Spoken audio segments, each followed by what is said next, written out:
your forecast first. Sponsored by Matex Heating, Cooling, and Plumbing. It was a hot and humid day across central Illinois, and our temperatures remain that way across the area right now. 88 degrees in Lincoln, 89 actually in Springfield, 87 in Taylorville, 86 in Champaign, and 85 in Danville. And we're looking on our Adams Memorial weather camera overlooking the State Farm Center, the house that Lou built on our Roofing Dog Island, with a lot of blue skies out there. But you can see that in the parts of southwestern part of the viewing area, Macoupin County especially, there are some storms coming in, so we'll track those storms coming into the area for tonight. Winds right now generally coming in out of the southeast, up to around 5 to 10 miles per hour. And as we look at our backyard forecast for this evening, we are going to be seeing increasing clouds, and then we'll be talking about some storms overnight tonight and for tomorrow. WCIA 3 News starts right now. Now from WCIA 3 News. The IHSA announced changes to fall sports, which seasons will now be taking place in the spring. It's just a wonderful person. Plus, Illini legend Lou Henson has died. Hear from those whose lives he touched and the legacy he leaves behind. And if things don't change, a reversal is where we're headed. And coronavirus numbers continue to rise in Illinois. Now the governor is warning tougher restrictions may be on the horizon. You're watching your local news leader. This is WCIA 3 News at 5. I don't care if we have to play in February. I don't care if there's 10 foot of snow on the ground when we start practice. The IHSA makes big changes to high school sports schedules. Good evening, I'm Paul Cicchini. Football, volleyball, and boys soccer are moving to the spring, with several changes to other sports as well. Sports Director Brett Behrens joins us now to help us break it all down. And Brett, this isn't a unique plan. We've seen it or something similar in some other states. Yeah, that's right. We'll break that down coming up in just a few minutes in terms of what other states are doing. But there are a lot of moving parts today, from the governor's noon press conference announcing major restrictions were on the way to the hour delay from the IHSA announcing its plans. But the main takeaways are that sports are not canceled for the school year, but they will certainly look a lot different. All seasons will be shortened, but there are some sports staying in the fall, including golf, cross country, and tennis. The winter sports will by and large stay the same, but football and volleyball will move to the spring, along with boys soccer, baseball, softball, girls soccer, and track and field. They're all going to the summer. Dates here are potentially changed as well. There's no guarantee any state series will happen, but Tuscola football coach Andy Romine says he's excited there's a plan in place to play sports this school year. Our kids deserve to play. They deserve the opportunity to play. Now, I understand, you can't do it if it's going to be unsafe, and I guess that's what they deem to be right now. But our kids work at this really hard, and it's really important. I don't think we care when it is or where we have to play. We'll play if we can play.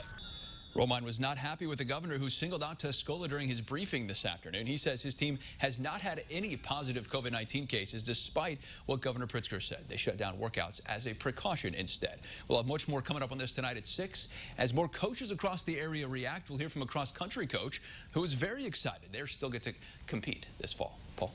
Of course, nothing is guaranteed, but there is some certainty, and that's good news. All right, Brett, thanks. Other states that border Illinois are making plans to play as well. Indiana and Missouri are as scheduled for practices and games. Iowa will play a 7-week football season, while Kentucky will start practice August 24th, games on September 11th. That's not the only big news in the world of sports. The Illini are mourning the loss of Lou Henson, the winningest coach in basketball program history. Marley Weirday is live outside the State Farm Center with more tonight. Marley. Yeah, Paul, Illini Nation is certainly met with some heavy hearts today as we learn about the passing of Lou Henson. We're outside of the State Farm Center, where there has been an orange jacket placed here in his honor. I'm going to step away so you guys can take a look. A few people have left some flowers. There's some bobbleheads from the Flying Illini team laid there on the floor. And he wore that signature orange jacket well through his coaching career, even during his retirement when he would attend Illinois games with his wife, Mary. But of course, the Hall of Fame coach is known not only for his blazer, but his mark on the program. One of his biggest feats was leading the Illini to a Final Four in 1989. Like I mentioned, that Flying Illini team, they shared several stories about Lou Henson and the mark he made as a coach at their 30-year reunion. Well, most of the stories, of course, is about Coach Henson, because Coach Henson used to do some funny things, man, in practice, and And I can remember one when he subbed me into the game, and he said, "Marcus, go get Liberty." So I said, "Coach, you want me to go in and take myself back out of the game?"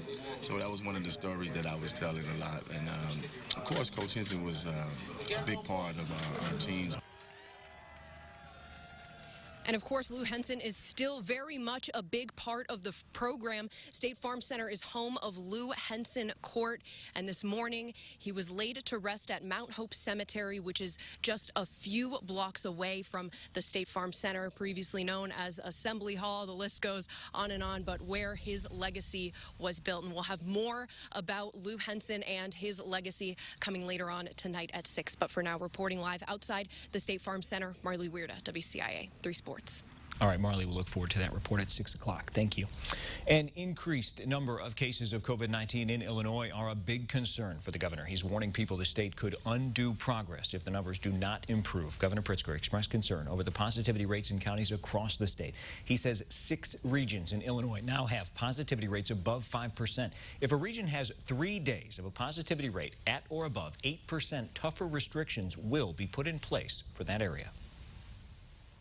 Right now, things are not heading in the right direction. I want to remind everyone that it doesn't take long at all for a trajectory of success to turn into rising hospitalizations and deaths. And if things don't change, a reversal is where we're headed. Right now, Region 4 in the Metro East area is being watched carefully. That region is seeing a positivity rate of 7.8%.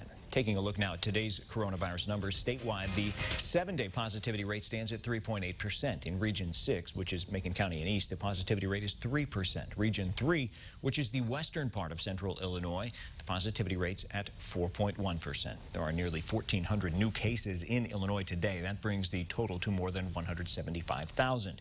18 more people have died from the virus in total. There have been more than 7,400 deaths. Top brass at ComEd apologized for the company's admitted, quote, wrongful conduct at a public hearing today. The CEO of the state's biggest utility company faced questions for the first time about the company's role in an alleged bribery scheme involving Illinois House Speaker Michael Madigan. The Illinois Commerce Commission pressed the company for answers about how it plans to pay a $200 million fine for bribing people close to Speaker Madigan while it raised electric bills for its customers. ComEd's confession is a key part of an ongoing FBI investigation into Speaker Madigan. And we will certainly cooperate as best we can.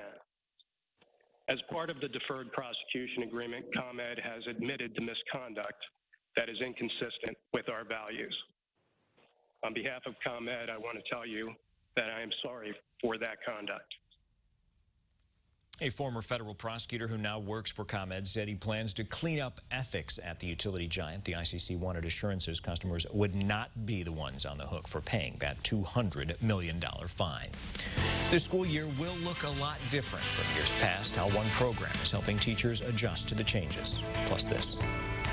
It's awesome. I still can't believe it's true. They've been working on the front lines throughout the pandemic. Now these brides are getting a helping hand on their big day.